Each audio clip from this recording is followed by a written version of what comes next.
Hi everybody, Chip Paul here to talk a little bit more about bioresonance and how we view things with bioresonance. So first of all, I got to tell you, bioresonance is not a medical device. This is an informational instrument, and it basically looks at you in frequency, and it looks at organs in frequency, and basically based on information from the past, it can tell if those frequencies are off, which would indicate, hey, it's something that we might want to look at.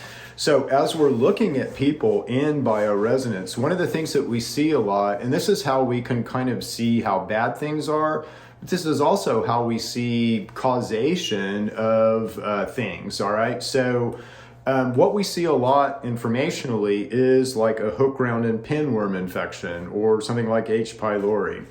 And the way that this works is if you have some kind of infection, what happens is, first of all, something has to beat your immune system to infect you. And that takes a lot. Your immune system is very sophisticated. It's very robust. It has a lot of different ways that it can try and attack and kill something. So in order for something to infect you, it has to beat all that. And that takes a tick. That's a pretty robust little bug. But as it infects you, again, that's going to be like a little Bic lighter type fire. So let's say you get a hookworm and pinworm. That's going to be a little Bic lighter type fire. So your immune system is going to be concerned with it and trying to fight it, but it's likely doing a bunch of other stuff. But again, that hookworm and pinworm beat your immune system right off, and it will continue to beat your immune system and continue to proliferate. If you're in a fed state all the time, it will happen faster. If you're intermittent fasting, it will happen slower. This is and you might even beat the hookworm and pinworm infection if you intermittent fast. So that's why we preach this so much. But anyway, what happens is now this little Bic lighter type thing begins to be more of a fire and even a brush fire. And you don't even know that this is going on. We don't even realize this is happening. There's no feedback with these worms as to, we might all of a sudden begin to have symptoms, and I'll talk about what those are in a second. But those would be the only feedback that we'd have. Well, what type of symptoms might we get from a hookworm and pinworm infection?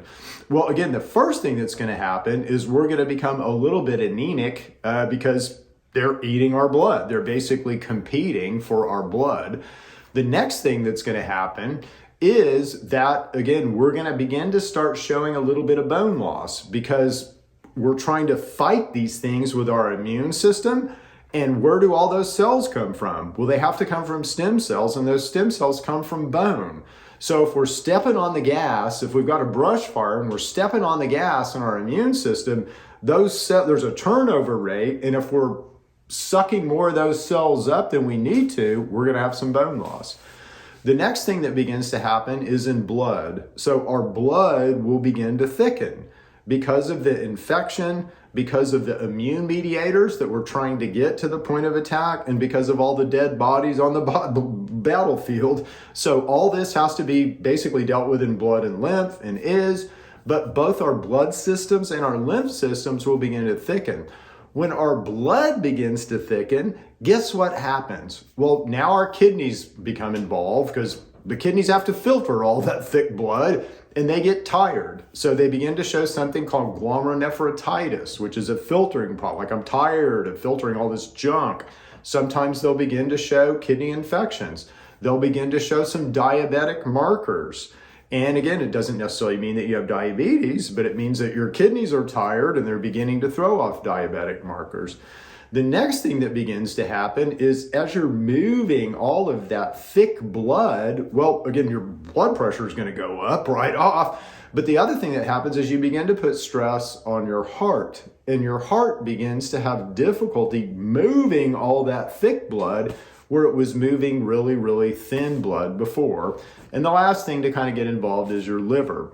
But we see this informationally with this device. So we can see the basically information states of all of these different organ systems and frequency, and we can kind of make you can't diagnose anybody, not a doctor, isn't a medical device, but we can kind of make a determination as to, gosh, this is pretty severe, you've had this for a while. But that's the nice thing about this machine. So I say all the time, gosh, my dad died 3 years ago of a heart attack. So did dad really die of a heart attack? Or did he die of a 30-year hookworm and pinworm infection that eventually just drug the function of his heart down? We don't know, but it's likely the latter, not the former. God built us pretty perfect. We don't just break. Our heart just doesn't fail. It takes something for that to happen. So anyway, that's how we view things with bioresonance, and that's how we kind of evaluate you here at Neighborly Wellness. So come see us. See you guys. Bye.